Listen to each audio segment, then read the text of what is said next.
If Jim Lawler was being honest with himself, he had to admit that he was terrible at recruiting spies. So bad, in fact, that he spent most nights worrying about getting fired from the only job he had ever loved, a job he had landed just 2 years earlier as a case officer for the Central Intelligence Agency. It was 1982, and Lawler was 30 years old. He had joined the CIA after attending law school at the University of Texas, where he had gotten mediocre grades, and then cycling through a series of dull jobs.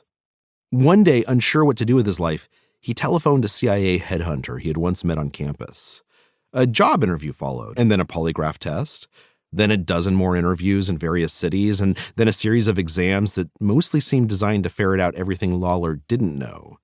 Who, he wondered to himself after one, memorizes rugby world champions from the 1960s? Eventually, he made it to the final interview. Things weren't looking good.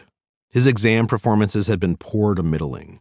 He had no overseas experience, no knowledge of foreign languages, no military service or special skills. Yet, the interviewer noted, Lawler had flown himself to Washington, D.C. for this interview on his own dime. He had persisted through each test, even when it was clear he didn't have the first clue how to answer most questions. He had responded to every setback with what seemed like admirable, if misplaced, optimism. Why, the man asked, did he want to join the CIA so badly? I've wanted to do something important my entire life, Lawler replied. He wanted to serve his country and bring democracy to nations yearning for freedom. Even as the words came out, he realized how ridiculous they sounded. Who says yearning in an interview? So he stopped and he took a breath, and he said the most honest thing he could think of. My life feels empty, he told the interviewer. I want to be part of something meaningful. A week later, the agency called to offer him a job. He accepted immediately, and he reported to Camp Peary, the farm as the agency's training facility in Virginia is known, to be tutored in lockpicking, dead drops, and covert surveillance. The most surprising aspect of the farm's curriculum, however, was the agency's devotion to the art of conversation. In his time there, Lawler learned that working for the CIA was essentially a communications job. A field officer's mandate wasn't slinking in shadows or whispering in parking lots.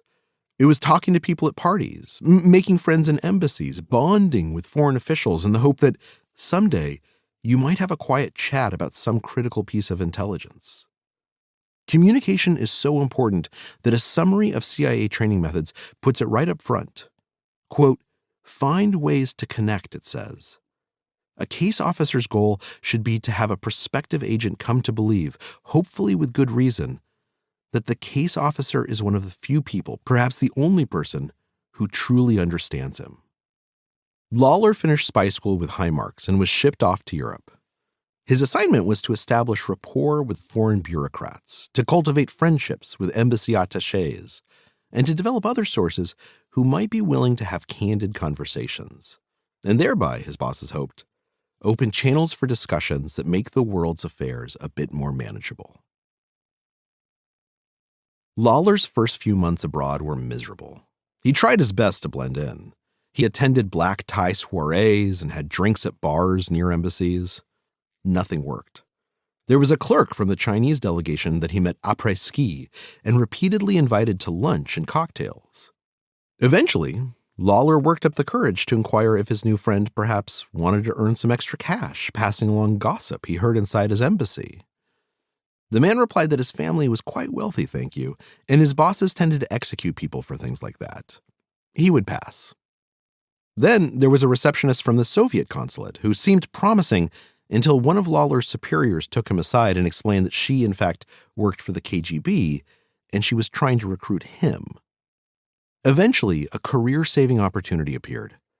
A CIA colleague mentioned that a young woman from the Middle East who worked in her country's foreign ministry was visiting. Yasmin was on vacation, the colleague explained, staying with a brother who had moved to Europe. A few days later, Lawler managed to, quote, bump into her at a restaurant. He introduced himself as an oil speculator. As they began talking, Yasmin mentioned that her brother was always busy, never available for sightseeing.